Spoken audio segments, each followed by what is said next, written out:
shoes, accessories, and more. Follow Lionel Smith Limited on social media, and we'll share the very latest trends and in-store events. Lionel Smith, limited to only the finest in men's clothing.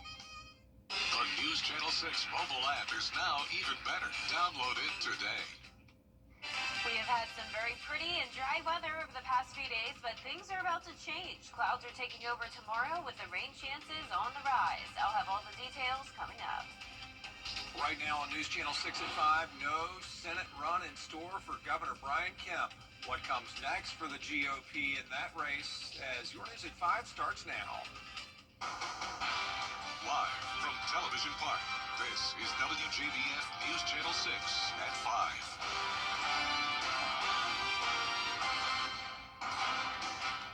I'm Brad Means. We do thank you for joining us, and we do begin with breaking news out of Richmond County today, where an arrest has been made in a crash that claimed the life of a child. It happened yesterday afternoon at the intersection of Peach Orchard and Tobacco Roads. 8-year-old Camden Jones died in the wreck, and now officers have charged 49-year-old Lee Jones with misdemeanor vehicular homicide and failure to yield. Coverage you can count on continuing now with Georgia Governor Brian Kemp announcing he's not going to run for Senate next year. So what happens from here in that important race nationally? The story from Atlanta Bureau Chief Archith Seshadri. Georgia Governor Brian Kemp may have his eyes on the prize. Political experts say he may be looking at a 2028 presidential bid, and if that doesn't pan out, he may look at the 2028 Senate race against Raphael Warnock because his reelection will be up that year. Again, these are just speculations and possibilities, but with him dropping out of the 2026 Senate race against incumbent Jon Ossoff, it opens the doors for several Republican candidates to throw their name in the hat to run against Ossoff for 2026. It means that the race for the Republican nomination for governor is wide open. There are a lot of national Republicans who are certainly disappointed that Governor Kemp chose not to run. And recent polling suggests that at least for now, Governor Kemp was the best shot at Republicans being able to take that seat away from Senator Ossoff. Political experts say Republican contenders for the 2026 Senate race include U.S. Representatives Buddy Carter, Mike Collins, Rich McCormick, Marjorie Taylor Greene, Secretary of State Brad Raffensperger, Insurance Commissioner John King, and Georgia's Lieutenant Governor Burt Jones, though they may also campaign for the governor's race instead. This seat, this is a seat where the incumbent is actually still pretty vulnerable, even with the exit of Brian Kemp from the race. And so there are going to be a lot of ambitious Republicans who might see their opportunity emerging now that Kemp is out of the race. And so I might expect a slightly bigger field than there would have been if Kemp had been in the race. And so I think the challenge for Republicans is whether or not they have a really acrimonious primary, one that ends up weakening whoever the Republican candidate would be. For U.S. Republicans in the Senate, Georgia is a crucial state for them to maintain that 3-seat majority. And despite Georgia Governor Brian Kemp dropping out of the race, they're keeping a close eye on Georgia, the Peach State, to make sure they're able to defeat incumbent Jon Ossoff to try to grab another seat in the U.S. Senate. Experts say the Senate race on the Republican ticket for 2026 will likely end up with primaries and potential runoffs. Reporting in Atlanta, Archith Seshadri, Atlanta Bureau Chief. Our chief meteorologist, Jenna Petracci, joining us now for our first look at weather. Well, it was a beautiful day, Brad. Temperatures are warm. We're in the upper 70s through lower 80s under mostly sunny skies. We're at 83 now in Augusta, our warmest spot other than Bamberg at 84. Louisville, you're at 82. Wrightsville at 82 as well. 79 in Crawfordville, 80 in Gibson, Edgefield. And you can see here the temperatures are warmer than yesterday by a whole 10 degrees in Sparta, 5 degrees warmer in Augusta, and the relative humidity is just as low as yesterday. So we still have dry air in place despite the warm up today. Winds are coming out of the southwest, only at 3 miles per hour in Augusta, but 10 in Aiken, 8 in Edgefield, 8 in Thompson as well. And you can see here on satellite and radar. We do have some cloud cover moving in, but primarily in our southern counties. Out to the west of us, we have this low pressure system bringing rain and thunderstorms and even a confirmed tornado warning there now in Shreveport, Louisiana. All of that moisture will move into our area. We also have another area of low pressure up towards the northeast, but for now, high pressure is in control, so the rest of today looks good. But as we look ahead to the next 3 days, a 40% chance of rain on Wednesday and Thursday. We're going to see a variety of high temperatures from the mid-70s through mid-80s, and then the rain chances increase by Friday. But for the rest of your Tuesday, we will be down to 80 by 7 p.m., mid-70s by 8, and staying mostly clear. Coming up, I'll have a look at your full forecast, so stay with us, but back to you, Brett. All right, Jenna, and a clarification on a story breaking news that we brought you at the top of this newscast. The sweet child killed in that car wreck yesterday, 8-year-old Camden Poole. Human remains found in Aiken County have now been identified. The coroner says it's 73-year-old Daniel Reepsum, his body found behind a home on Woodfield Road in March. The coroner saying they don't suspect foul play. They are still looking into this. Well, we are getting an inside look from the U.S. Army Corps of Engineers on the Hurricane Helene damage at the lake. Graham Lee has that. More than 7 months since Hurricane Helene hit our area, many are still recovering. That includes operations here at Strom Thurmond Lake, where the Corps of Engineers says it's been quite a process since last September. The sheer, devastation here has been, pretty enormous, and it's going to be a while. This is definitely a multi-year effort.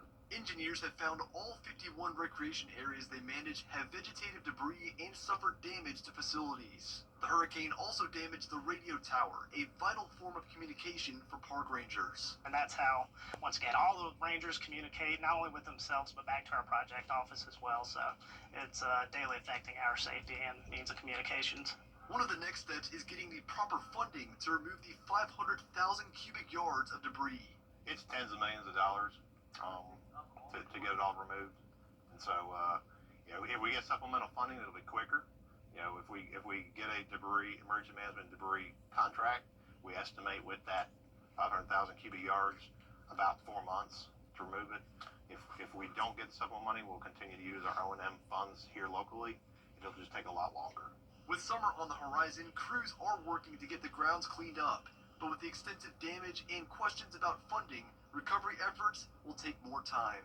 It's incremental. We're making progress, and we just want to make sure that the public knows we're hearing them and we're doing the best we can to get our project restored. Engineers say the goal is to reopen the West Dam Lake by the end of the summer, and from there they'll focus on the Lake Springs area and continue to repair damaged facilities. In Columbia County, Graham Lee, WJBF, News Channel 6. It looks like Augusta leaders are going to keep a local restaurant open for now.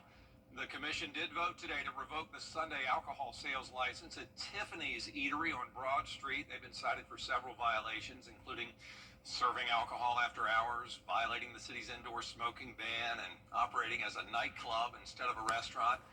At the sheriff's recommendation, commissioners voted to allow Tiffany's to operate as a bar, but they say they don't want any more violations or excuses here. No accountability from the owners. And from that perspective, I can't go with that. When you say that you can't control someone smoking in your place, you can't control this, you have a basic responsibility, an inherent responsibility as a business owner. So that's not something I can deal with. I will go with the sheriff's recommendation. Some city leaders said the business has been open 5 years, and these issues have only recently started. A plan approved for the old Weed School building in Augusta. Commissioners signing off on a project that'll convert the old school into 40 affordable housing units. There's also going to be retail and community space there. The city will spend $800,000 in Rescue Act money on the project. There's a leadership change happening at Denmark Technical College, where the president is about to leave, but not before he looks back at what he's done. Under Dr. Willie Todd Jr.'s leadership, the school expanded its curriculum, renovated buildings, and strengthened ties with the community. Enrollment went up. The college, he says, earned renewed respect across South Carolina. The school now seen as a place of opportunity and progress. It became important that we tell our own story, and that's what we started doing. We started rebranding. We made sure that we were highlighting the successes that were happening. There were so many great things happening at this institution, but we were keeping them a secret. Dr. Todd starts his new role at Talladega College on July 1st. No word on who's going to take over that top job at Denmark Tech. Still ahead, a suspect caught after a manhunt in South Carolina. How a new helicopter played a big role. In a moment. And after a lot of dry weather lately, we're going to have some high rain chances to finish off this week and potentially even continuing into next week. I'll have that full Viper 6 forecast coming up. Double homicide. There. Still ahead, budget changes for the Columbia County School District. How you can make your voice heard. After the forecast.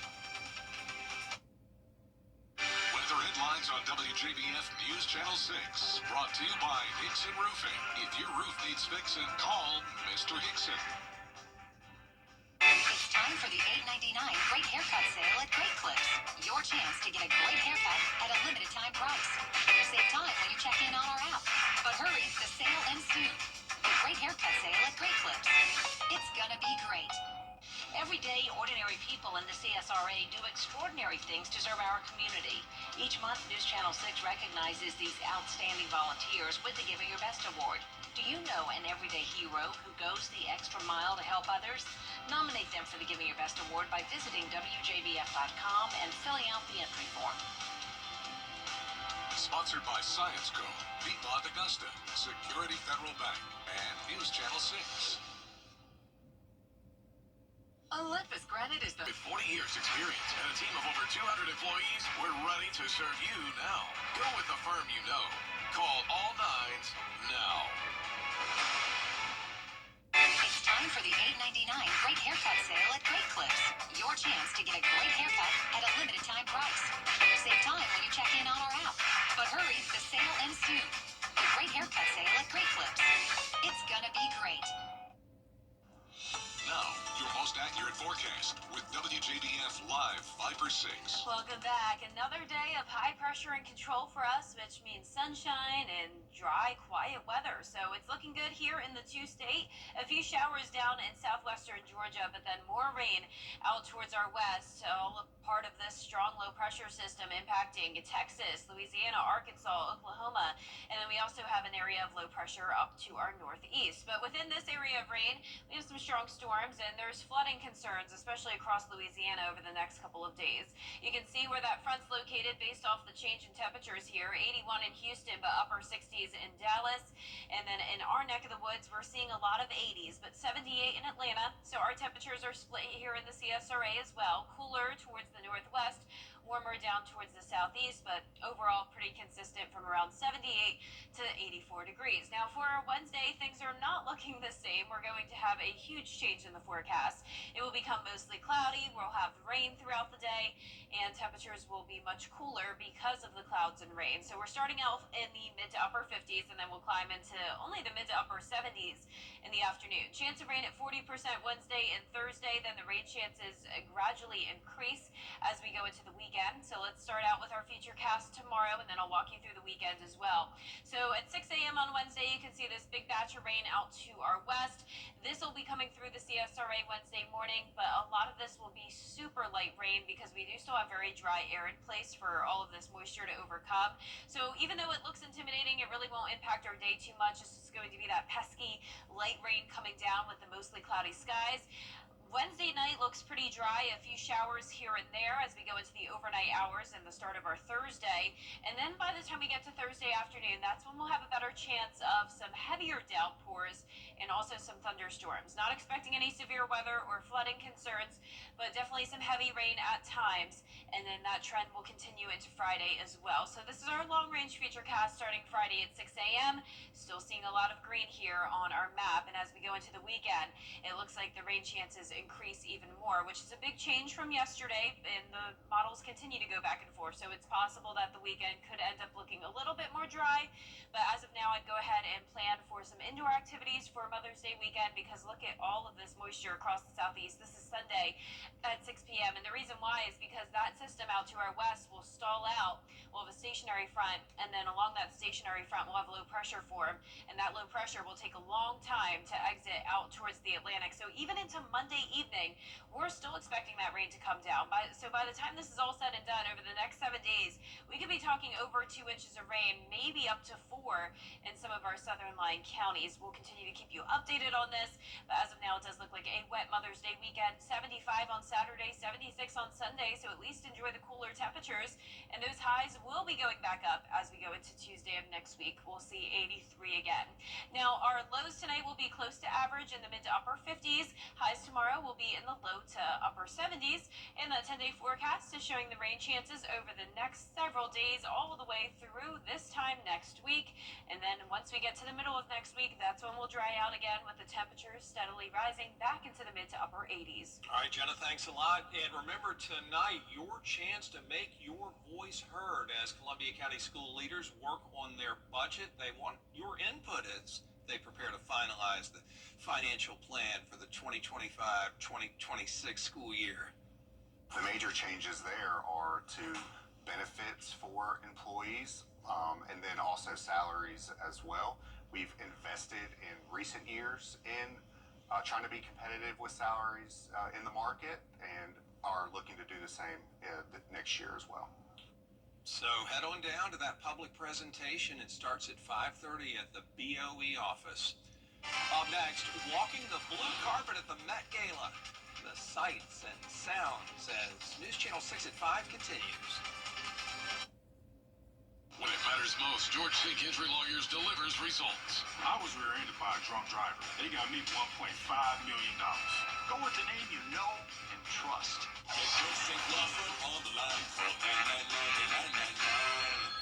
How do you become the law firm on the line for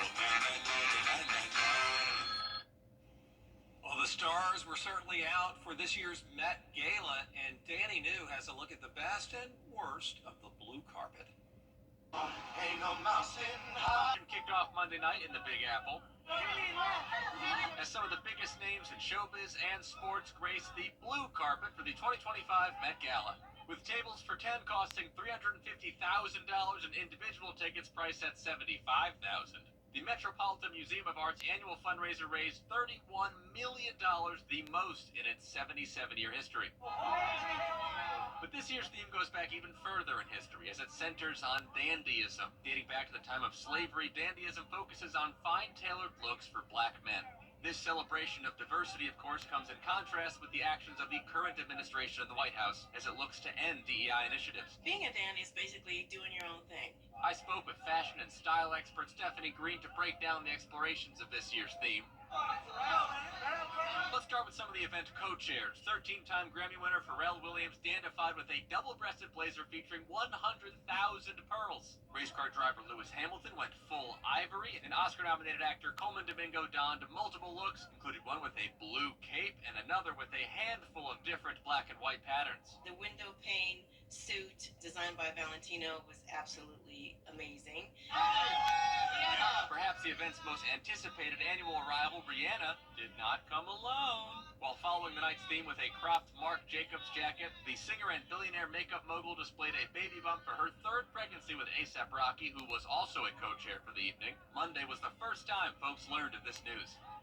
LeBron James was actually an honorary chair as well, but said he could not attend because of a knee injury sustained during the NBA season. His wife, though, Savannah, she was there, as well as his best bud and former teammate, Dwayne Wade. In New York, for ABC News, I'm Danny New. Still ahead on News Channel 6, a lot more coverage of the day's top stories on the national and international level. Dee is standing by with that when we come back.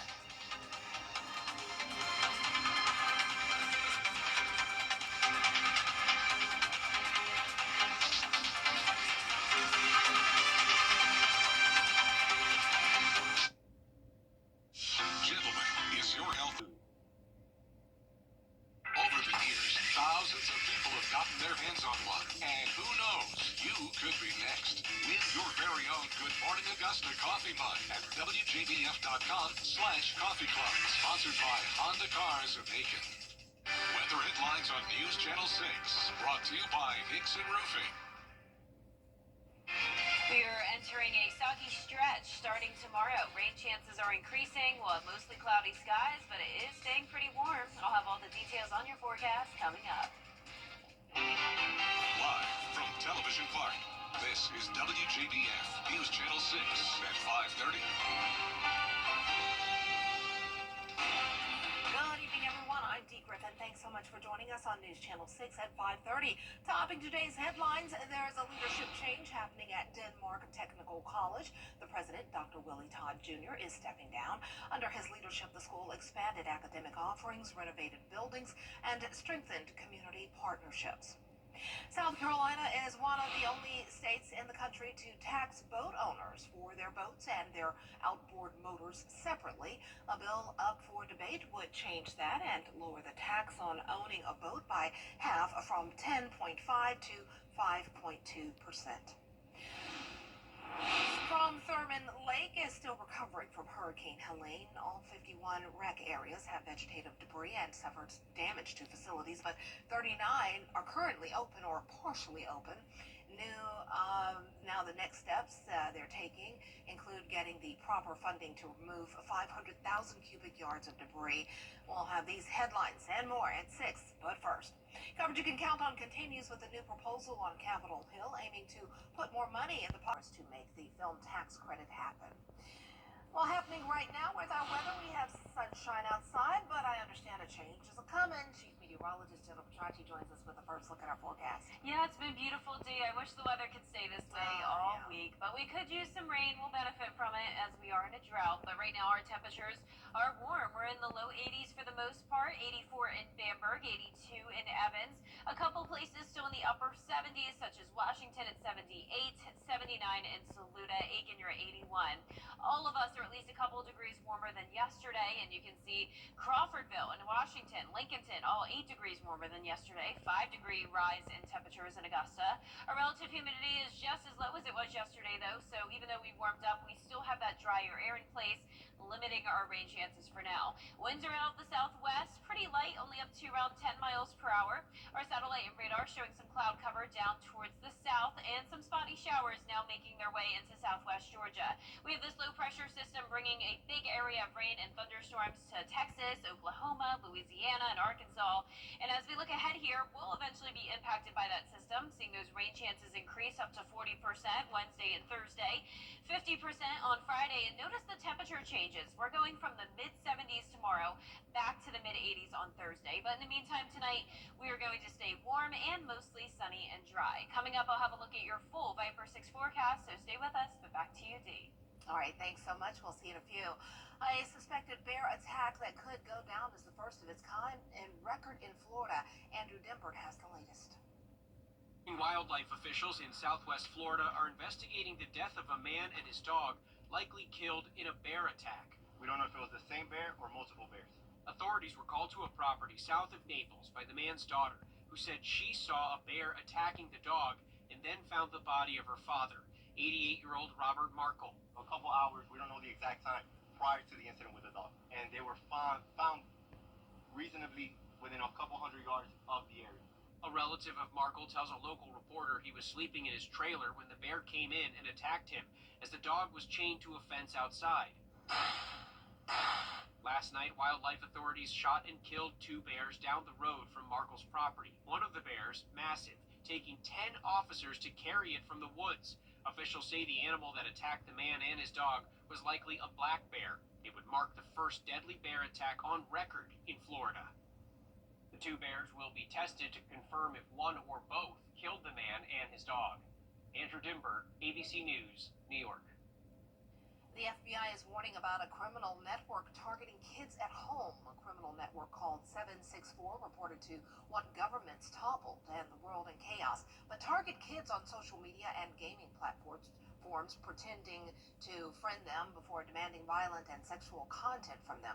One case in Connecticut was a series of hoax calls terrorizing the city of Vernon. The FBI FBI found the calls came from overseas, but with help from a teenage girl living right in the town. They will encourage them sometimes to commit suicide. They will encourage them to do cutting. They will encourage them to harm their pets. They're using basically psychological warfare on children.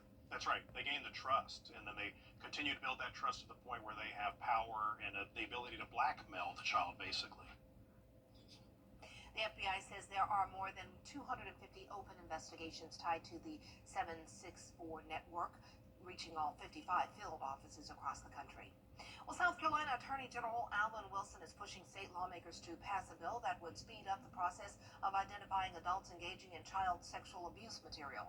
Currently, the process involves requesting a subpoena from the U.S. Attorney's Office for records to determine who owns the computers that are being used to upload or download child sexual abuse material.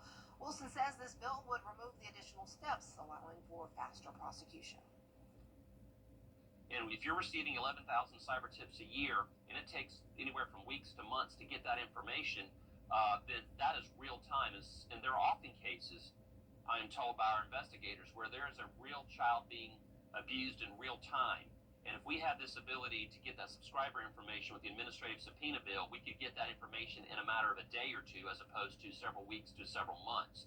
So this is something that we can do at the federal level, but we can't do it at the state level. And if we could do it at the state level, we could do it much more quickly.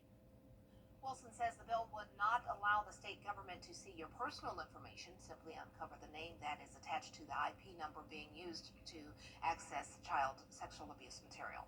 Well, coming up, a night of top fashion and fun. We'll have a look back at the Met Gala. It's new and it's trending up next. And you'll need those windshield wipers on over the next few days as the rain chances are on the rise, and not just throughout the rest of this week, but even into early next week. I'll have a look at your futurecast and your 10-day forecast coming up. Lori Vallow seemingly has Deal ends May 16th. If one of these bad boys crashes into you, their insurance company is going to try to settle with you quickly, but for a lot less. I'm attorney Ken Nugent, and this is my outstanding team. Hi. We're known for moving pretty quickly ourselves. Getting your money fast is crucial for your recovery, so we go for the maximum settlement possible.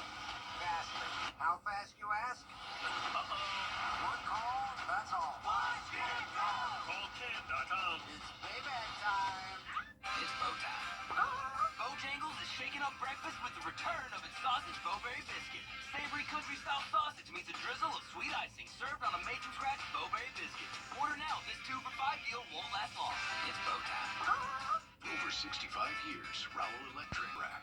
Rowell Electric, your local dealer for Generac home standby generators, keeps you powered through any storm. With Generac, you get automatic, reliable backup power when you need it most. Trusted, recognized, reliable. Call Rowell Electric today. Fly direct to Washington, D.C. from Augusta Regional Airport. Welcome back, everyone. It's time now for a look at what's trending. All the stars were out for fashion's biggest night out, the Met Gala. Melvin Robert has the latest.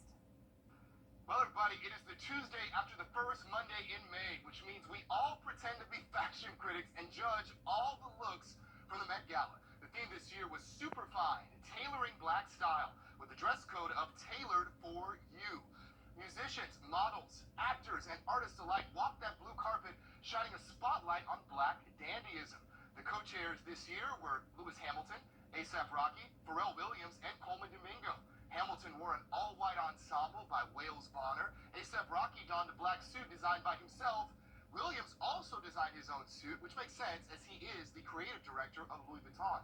And Coleman Domingo rocked two looks. This suit is the second of the two. The first was this Valentino blue cape.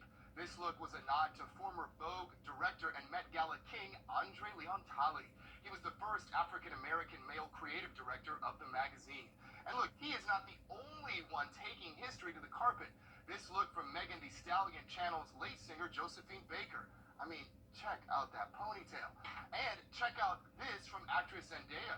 Her stylist, La Roche, says that this custom Louis Vuitton suit was inspired by actress and social activist Bianca Jagger. Zendaya is known for her iconic Met Gala looks, becoming a staple at the charity event. But this year, there was also a whole new crop of attendees. Some of the stars making their Met Gala debut include Debbie Allen, Lauryn Hill, and Shabuzi. By the way, Stevie Wonder is 74 years old, and he rarely makes red carpet appearances these days. Among the newcomers, Blackpink member and breakout White Lotus star Lisa. Lisa made headlines for her undergarments, which many think have Rosa Parks' face on them. While we haven't been able to confirm or deny this, Louis Vuitton says that the lace depicts portraits of figures who have been a part of the artist's life. Again, Lisa is pretty hot right now, partly because of her White Lotus role. And she wasn't the only cast member on the carpet last night. Walton Goggins and Amy Lou Wood were spotted separately amid their rumored feud. But Wood and co-star Patrick Schwarzenegger were all smiles as they posed on the carpet together. Well, once inside the Metropolitan Museum of Art, the 450 guests were treated to musical performances. I'm Melvin Robert.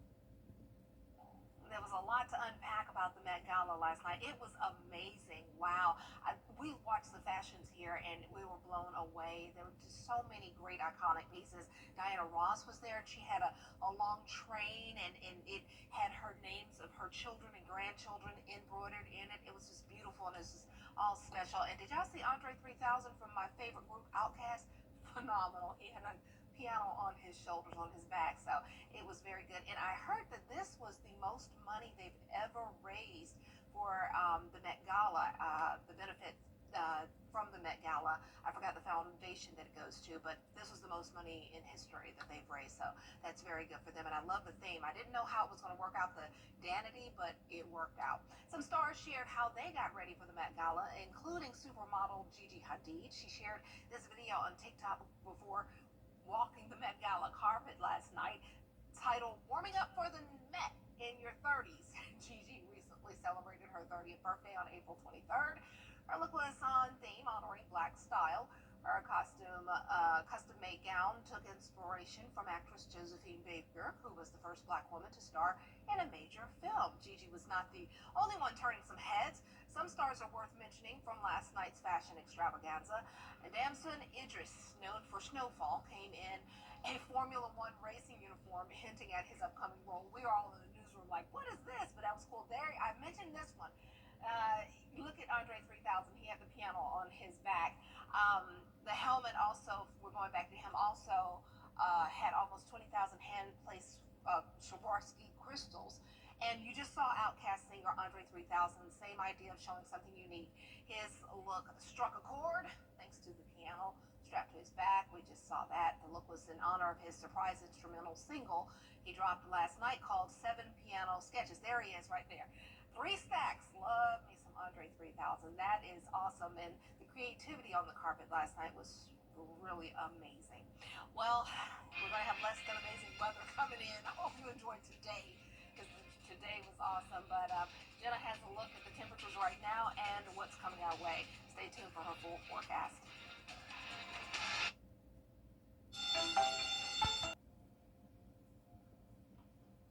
You can't always choose the weather, but you can choose your weather app. Go with the most accurate and most trusted, the Live 536 mobile app. Download it today. Now, your most accurate forecast with WJBF Live 536. Welcome back. Today was Education Day over at SRP Park, and I had so much fun doing the on-field presentation, the first pitch, and having my weather booth set up for the kids with the tornado in a bottle and my weather station. It was so much fun meeting so many great kids today and some familiar faces as well from my school visits throughout the year. This is always a fun way to conclude my school visits. And we had perfect weather as well. You couldn't have asked for a better forecast today. It was nice and sunny, but as we go into tomorrow, game 2, the Green Jackets taking on the Hickory Crawdads, first pitch at 7:05. A little bit more of a dicey forecast. Most of the rain will be coming down in the morning, but I am expecting pretty cloudy conditions. The good news is that the temperatures will be comfortable, starting out at 74, so you don't have to worry about being too hot. Upper 60s by 8 p.m. and still at the 9 o'clock hour. Now, as we go into the next few days, we're going to see a lot of moisture move into the CSRA coming in from the west. So right now we're still under high pressure. That's why it's been so nice outside. But out to the west of us, we have this low pressure system in Texas with a big batch of rain in store thunderstorms ahead of it. And you can see here as we zoom in, we have a couple areas dealing with severe thunderstorm warnings for gusty winds and hail. We even had a confirmed tornado warning earlier in Shreveport. We are not expecting anything like what they're seeing out in this direction, but we will see some light showers starting tomorrow morning. Our current temperatures are in the upper 70s through low 80s, nice and warm outside, and by tomorrow morning, it'll be cool, but not as chilly as it has been lately. So this morning we started out around 50 degrees. Tomorrow morning will be 57. In the morning, we will see some light showers coming down with mostly cloudy skies, and the clouds will keep our temperatures a bit cooler tomorrow. The rain chances are going up every day, and by this weekend, a 60% chance of showers. And the good news with all of this is that it's mostly just rain, and this will be beneficial rain for us. The chance of severe weather is pretty much non-existent at this time. Now, we could see some thunderstorms on Thursday and Friday, but for Wednesday, I am just expecting rain. I do think this is a bit overdone, but if we were to see some heavier downpours, it would be in our southern lying counties. And even this widespread green you're seeing, it may look like a lot of rain coming down, but it will be so light because keep in mind we have such dry air in place right now with relative humidity down to 25%. So there's a lot of dry air for this rain to overcome. Now by Wednesday evening, once again by the start of the game tomorrow, I'm not seeing a whole lot of rain. Still some isolated to scattered showers late at night into early Thursday morning. And once we get into Thursday afternoon, that's when we'll have a better chance of maybe a few rumbles of thunder and lightning with some isolated heavier downpours, but still not a complete washout. But as we go into Friday, that's when we'll start to see more rain and again over the weekend. And that's because this system that we're watching out towards Texas right now will stall out in our area, and we'll even see another cutoff low develop, and that'll eventually move out towards the Atlantic, but it's going to take quite some time. So even into Monday of next week, we're still talking a lot of rain with totals maybe even over 4 inches by the time this is said and done over the next week. The 10-day forecast is showing us drying out as we go into Wednesday of next week, but a lot of rain to come. And once we do dry out, the temperatures will warm up again. All right, well, rain, here we come. Yep. Thanks a lot. We'll be right back. Coming up, a local teacher dedicated to students. We'll have more on this week's Golden Apple winner when we return. Insurance company. By Pinnacle Bank and the Mike Costello Law Firm. Learn to prepare an amazing meal with a hometown feel. We've gathered the best recipes from across the CSRA all in one place. Brandon Dawson and Jarrett Ledger host Your Hometown Kitchen, Fridays at 12:30 on News Channel 6. Get clear, accurate stories that don't waste your time at WJBF.com. Today, we get to meet a teacher who meets her students right where they are. They make progress with every task in her classroom. Brad Means joins us now. Tammy Rohrbaugh is part of a solid team at Ginyard Butler Middle School. Her special needs students are awesome. They have a teacher who loves them and has dedicated her career to them. She's the winner of the Golden Apple Award. Tammy Rohrbaugh is helping her 7th and 8th graders get ready for the real world. They're only in middle school, but it is never too early to learn how to navigate daily life off campus. We're working on our money skills, the next dollar approach, so that when the children go in the store to buy something, they'll be able to do that successfully. Ms. Rohrbaugh says God led her to this job. Freshman year of high school, I've always known it was a calling. It was a calling, and I started out in general education, and then I switched over to special education. That is my true calling, working with special needs children. And after 34 years in the classroom, she's not about to slow down. I'm going to keep doing it as long as I'm able. So each day I'm granted an opportunity to positively touch the lives of my children. I love it. Ms. Rohrbaugh made sure to give credit to her colleagues at Ginyard Butler Middle. They pushed hard to make sure she got this award. I'm overwhelmed. I am overwhelmed. I am so touched. I'm almost speechless. Congratulations. And if you know a teacher who deserves the Golden Apple Award, please let us know. All you have to do is go to WJBF.com, find the Golden Apple link, and fill out a nomination form. And remember, a big week for us here at News Channel 6 as we honor our area's top teachers. Coming up on Friday, Jenny and I will host the Golden Apple Gala, where all the teachers we've been spotlighting all school year will get their night on stage. The festivities getting underway Friday night at 7, right here on News Channel 6. We do hope you will join us, and we do hope you'll keep it right here for News Channel 6 at 6. Next.